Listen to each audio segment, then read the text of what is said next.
So today we're continuing our sermon series on the 24 hours that changed the world.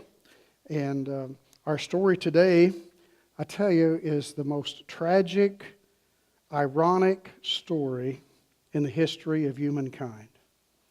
It truly is.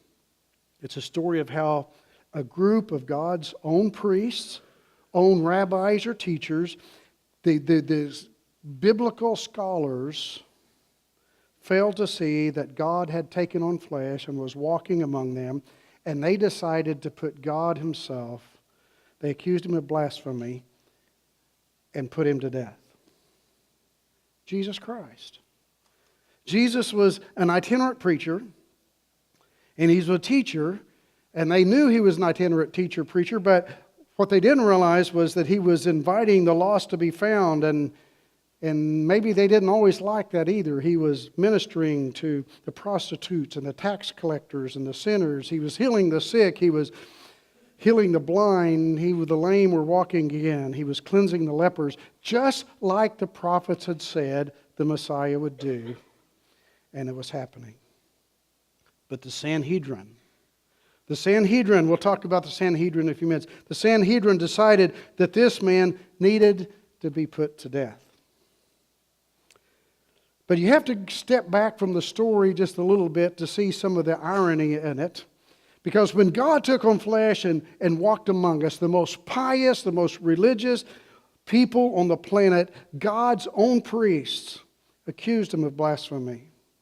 And then they condemned Him to death.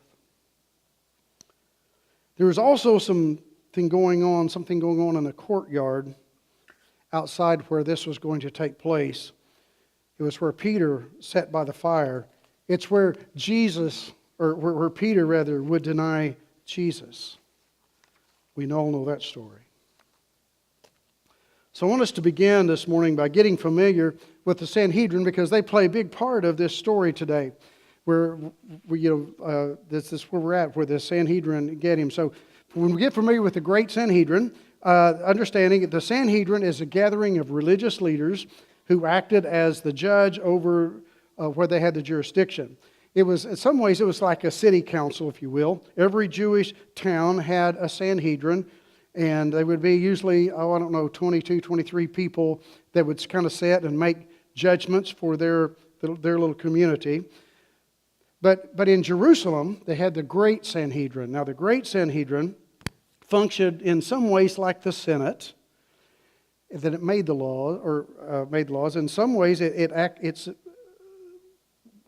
worked like the Supreme Court, which ruled on these laws. And so the great Sanhedrin had 70 members, plus the high priest. Now, the origins for that goes back, if you want to look back in Numbers chapter 11, I hear that Numbers is the favorite book of CPAs, right? Numbers.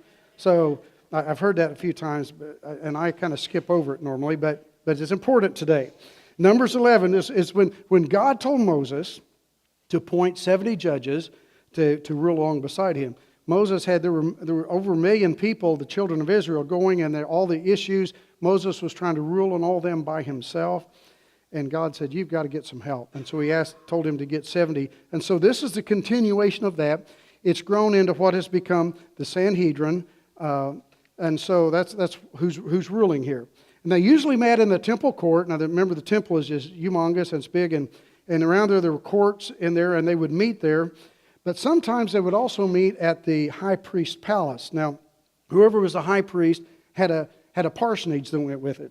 And it was a palace. It was big enough that the 70 plus people, plus the servants and all those could meet. It had a big courtyard. Matter of fact, where we're sitting today is what is believed to be the courtyard of the high priest's palace. So back here, when the Sanhedrin would meet, they would meet up here in these upper levels, and down here around this area would be the courtyard. And this is where Peter's going to be listening and trying to find out what's going on inside when they're talking to Jesus. The Sanhedrin would be meeting up there and would be talking to Jesus in there. So they would meet. They could meet in the high priest palace. So, and they always met during the day. Matter of fact, it's probably against the law for them to meet at night. But on this particular night, word had been gotten out to all the 70 of the members of the Sanhedrin that there was an emergency meeting that was going to take place at Caiaphas' house. And so the Sanhedrin was made up of the chief priests, some of the Pharisees, some of the scribes, or the ones who were kept the information. They knew they were the biblical scholars, if you will, and studied the law very closely. And so all these people, these were the wisest and the most devout people of Israel. And they were really some of the most respected people of Israel. And it was unusual. Probably it was illegal for them to meet at night to do that. So I want you to imagine this. The Supreme Court of the United States, they decide to meet at 1 o'clock in the morning, and they do it because they want to convict somebody for a capital offense, put them to death before we, the people, have the opportunity to find out what's going on, because we would be irritated about it. We would rebel. And so the Supreme Court would do that and meet, decide to put him to death, and try to get the death to take place before we even found out it happened. That's what's going on in this temple court, or in the Caiaphas' house, where they were meeting there with the Sanhedrin.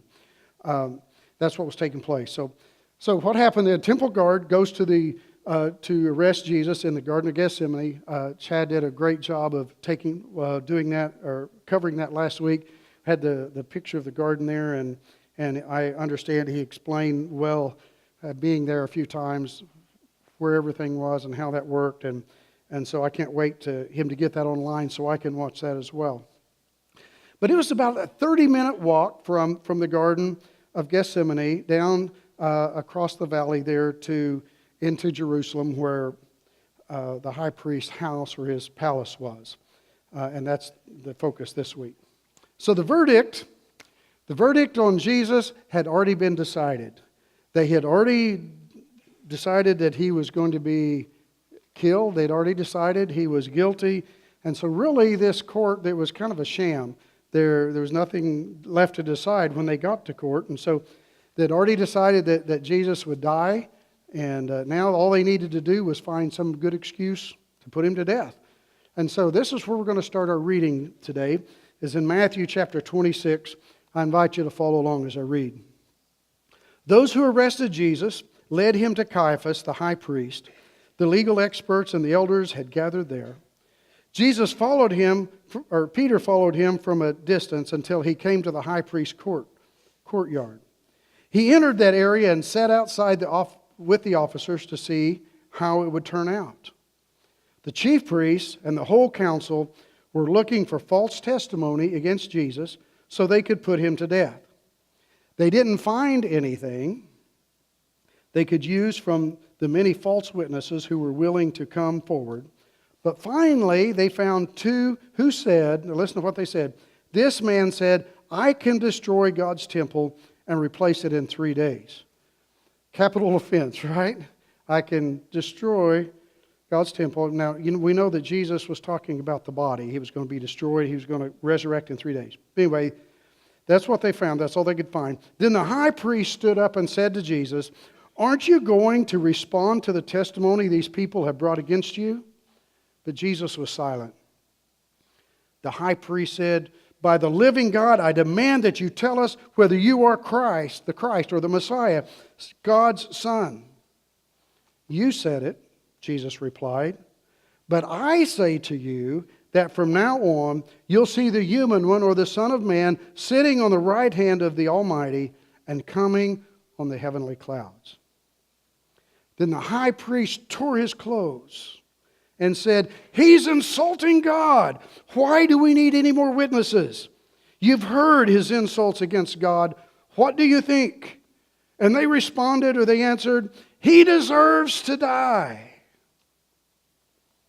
Wow, the frenzy, the emotion gets built up and going, right?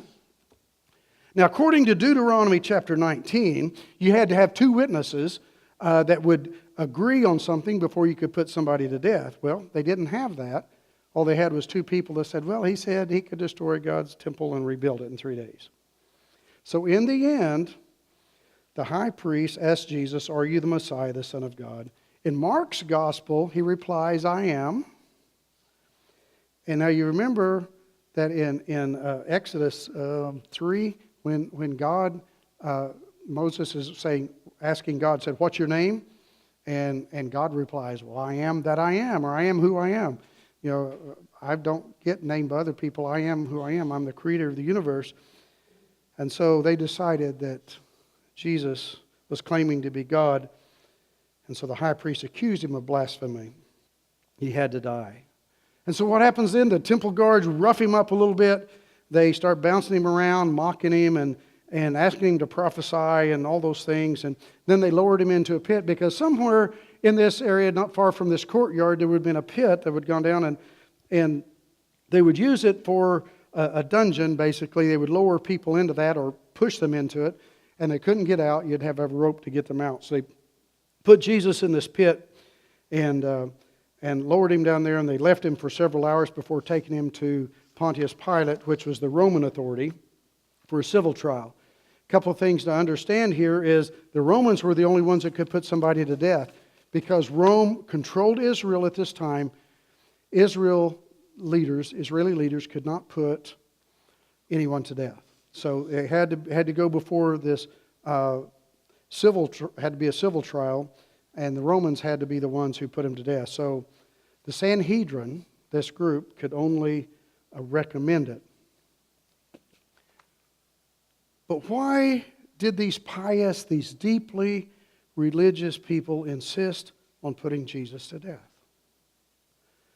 Well, as is my norm, let me give you 3 suggestions, okay? And now all 3 of these are fueled by fear.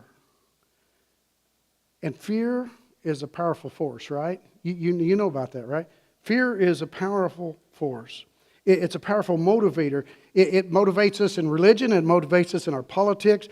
Every area, fear is a powerful motivator. So let's consider 3 fears that are part, I believe, of what led to Jesus' condemnation here, him being condemned. I think first was the fear of his false teaching. Fear of false teaching.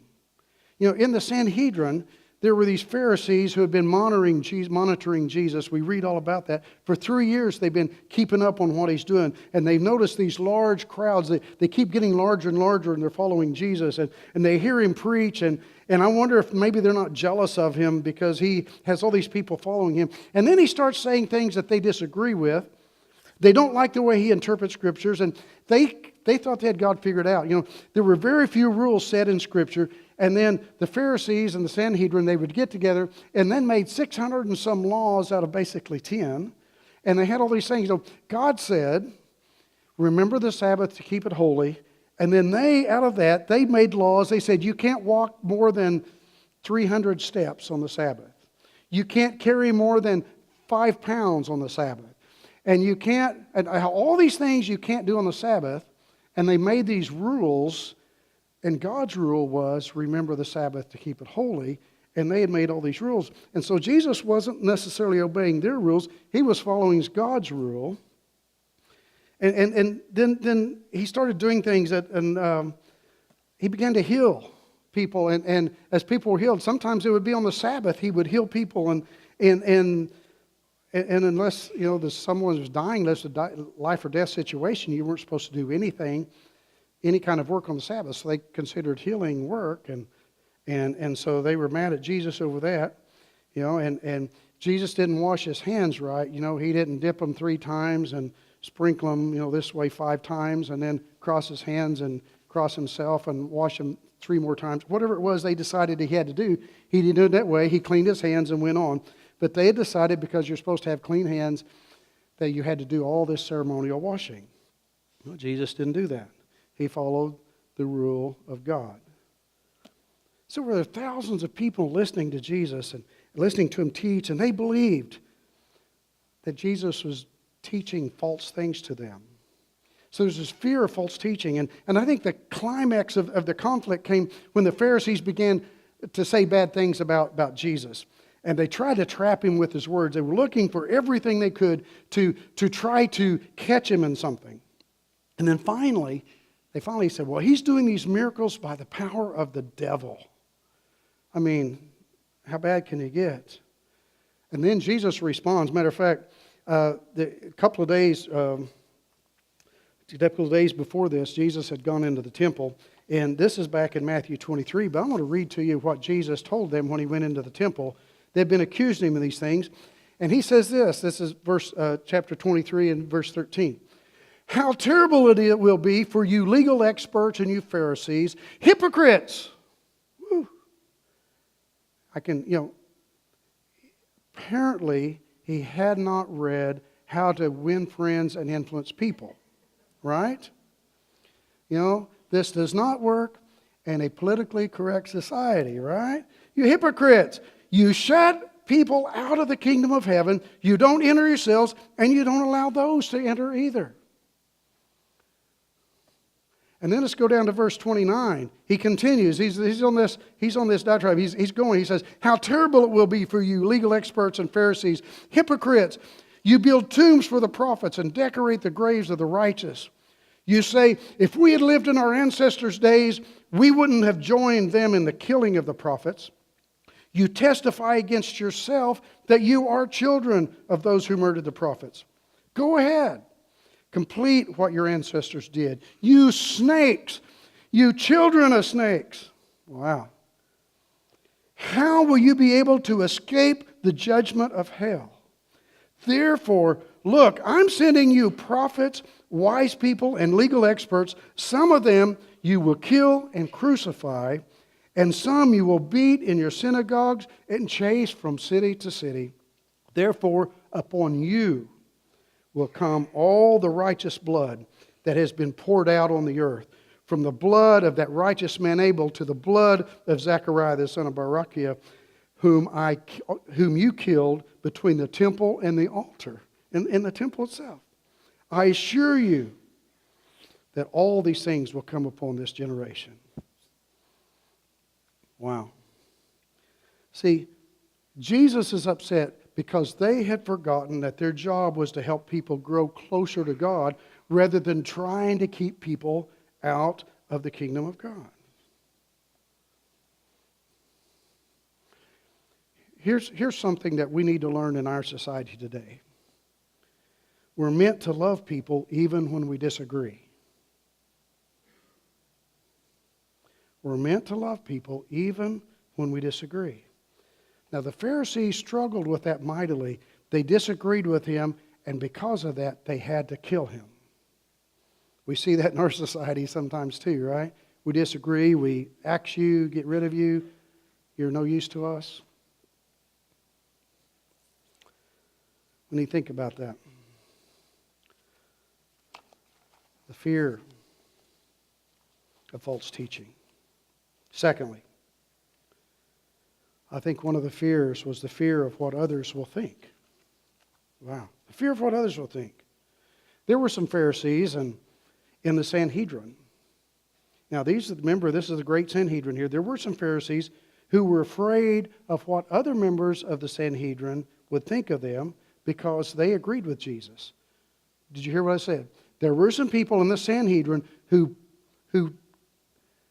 condemned him to death who agreed with Jesus. We know two of them by name, Nicodemus and Joseph of Arimathea. They were both on the council. And these two men, and there could have been others, 10, 15 others, who agreed with Jesus, but they failed to speak up. We don't find anywhere in Scripture where anybody stood up and said, we need to rethink this, guys. But why? Why didn't they say, we don't agree with this? Why didn't someone stand up and say, well, Jesus may be right? Why didn't somebody say, whoa, stop, let's just slow down. Everybody take a deep breath. Let's get over our emotional roller coaster ride and let's kind of smooth off, get to the end of the run. Let's make some sense of this. Why didn't somebody do that? Because they were afraid. They were afraid of what the other people on the great Sanhedrin would say if they spoke up. Maybe they'd want to put them to death too, right? And so they kept silent. even though they knew what they were doing was wrong. See, I wonder maybe sometimes if we can't see ourselves in the great Sanhedrin, because I think sometimes, well, have you ever been afraid to take a strong stand as a disciple of Jesus, as a follower of Jesus? You see, Nicodemus and Joseph of Arimathea, they were quiet. And in their quietness, in their omitting or omission of doing something, they condemned Jesus to death. The third is economic fear. Economic fear? Yeah. Okay, so let's hear me out. The third fear that the high priest, I think, and some of the chief priests probably felt, was that, see, they were in charge of the temple. The high priest was the highest religious authority. He was in charge of the most important and the holiest shrine, which was the temple and the temple courts. And the high priest determined that Jesus had to die. So he needs to die. And why? Because, I think part of the answer for that is maybe the high priest's paycheck. What? The high priest's paycheck. Okay, listen to this. 4 days before this Thursday that all this starts, on Sunday, remember Jesus rode in on a donkey. You remember the story? Jesus rides in on a donkey, the palm branches, as we do the Palm Sunday coming up. So when they did that, Jesus came in and riding in a donkey, and he went right to the temple, and he was angry. But why was Jesus so angry? Why would he come to the temple? We've been telling stories, family stories this past week, and it seems like some households grow up, by the time you get to church, mom and dad are trying to get everything done. They get angry with each other, and they fight all the way to church, and kids wonder why you're even going once you get there. But this was a little different than that, okay? Why was Jesus angry? Well, give me a minute to explain. When you came to Jerusalem, to the temple, there were usually a couple of things that you came to do. One was to pay your temple tax. So they were taxed by Rome, but also there was a temple tax that kept the religious order going. And so you'd pay temple tax, and then the other thing to come for was to offer a sacrifice, an animal or a grain sacrifice to restore you in right relationship with God. Or to be cleansed after you'd given birth, or maybe to come into fellowship with God. Sin offering, there were a lot of different offerings, different ways that you could do that. So here's the thing. When you paid the temple tax, you had to use the temple money, which was the temple shekel. And the reason you had to use that, because the Roman coin would be considered unclean, dirty, nasty, and the temple leaders did not want anything to do with the Roman money. Okay? Couldn't handle it, didn't want anything to do with it. And so, but the thing is, nobody used temple shekels but the temple, because for the legal reasons they had to use the Roman money, the Roman denarii. So when you came to the temple, all you had was Roman coins, and you had to do temple coins. And so you had to go through a money changer. And so you had to buy the right coinage. So there were money changers in the temple court who would sell you the right coinage to make sure that you could make the offering to God, and you would go and put it in the box. And so to do that, there had to be money changers in the temple. Now, the money changers, from what we read in history, the money changers would charge somewhere around 20% to change the money. Now, if you've gone to different countries, the normal rate for exchanging money is about 2%, maybe 3%, okay? So that's the normal, and they were charging 20%. And so say your temple tax was $200, you were a poor family, you scraped up $200 to pay your temple tax with because you were a devout person and you want to be in the right relationship with God, and then they're going to charge you an extra $40 to pay that, to change it. So if you're following this, who's hurt the most by this? The people who don't have any money. It's the poor people, right? They're skimping and scraping. They're trying to get enough money. They're trying to do what's right by God. They're coming, they're being honest before God. And here's the temple taking an extra $40. And for the poor, that extra 40, that extra 20% is a big deal. But that's not all. They also sold animals there in the temple courts. Because animals were sacrificed, right? So you could bring your own animal, but the high priest had inspectors. Okay? The high priest had inspectors, and he would inspect these animals, and your animal had to be spotless, had to be flawless. And if the inspectors could find any little thing on this animal that was less than perfect, they would declare it non-certifiable. And then you had to get rid of that animal, and you had to buy one that they had certified. Now, the certified animals that they qualified were about 5 times the price of what they could buy an animal for at home. 5 times. 500% increase, okay? Now, some people could do that, but who is this going to hurt the most? The poor, right? So who would struggle with it the most? The poor. Well, let's continue. Who do you think owned the leases that leased out these spaces to these money changers and the animal sellers? Who do you think got kickback from the inspectors, the animal inspectors? Well, the chief priests did that. That was theirs. The high priest and the chief priest. That was their added income. So all of this is the reason that Jesus reacted the way he did when he saw the poor people coming into the house of God to worship God, and they were getting robbed left and right by God's own priests and biblical scholars. Jesus was enraged.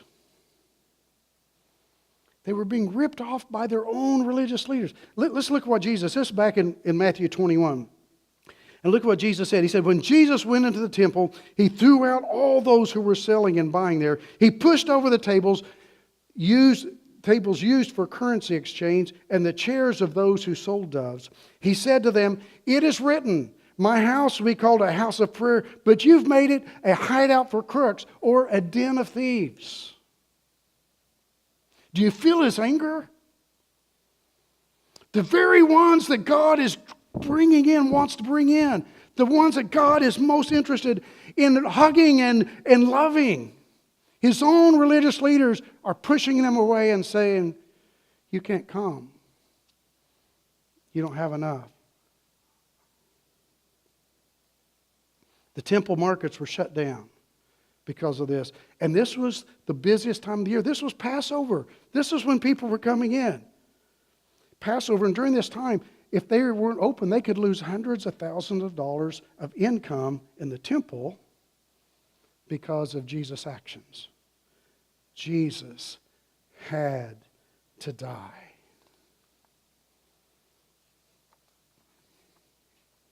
Let's go back to the courtyard. You see, I can see myself sitting out in the courtyard with Peter. I'm just nosy enough. I'd like to know what's going on. But sometimes I'm not brave enough to speak up.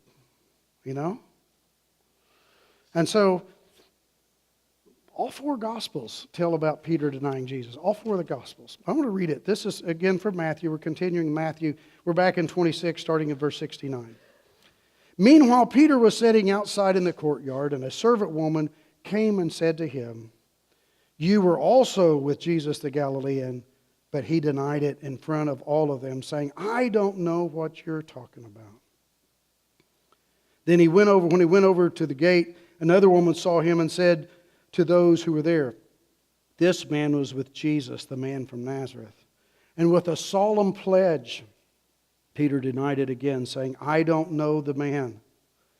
A short time later, those standing there came and said to Peter, you must be one of them. The way you talk gives you away.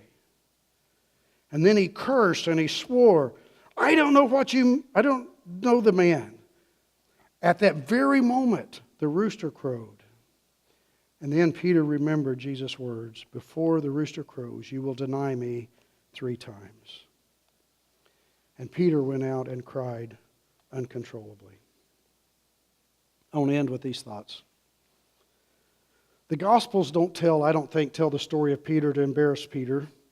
I mean, all of the believers who would read the Gospels, the first ones to read it when they came hot off the pens of scribes and the writers, they would have already known that Peter had been crucified, and he was crucified upside down, history tells us, because he didn't feel worthy to be crucified in the same manner as his Lord and Savior Jesus Christ.